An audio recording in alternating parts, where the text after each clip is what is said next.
Want to download Grand Theft Auto Vice City on your PC in just a few minutes? Watch this quick tutorial and I'll show you the easiest way to find it from the official Rockstar Games website. Hello everyone, welcome back to the channel. Today I'm going to show you how to download GTA Vice City on PC, step by step using the official Rockstar website. Let's get started.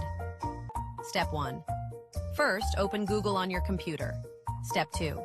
Now search for Rockstar Games. Step 3. Open the official Rockstar Games website. Step 4. Use the search bar on the website and type Grand Theft Auto Vice City. Step 5. Select the game and download or install it on your PC.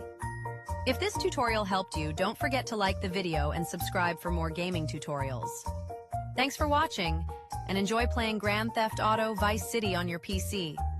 Check the description below for the direct Rockstar website link to download the game safely. See you in the next video. Thanks for watching.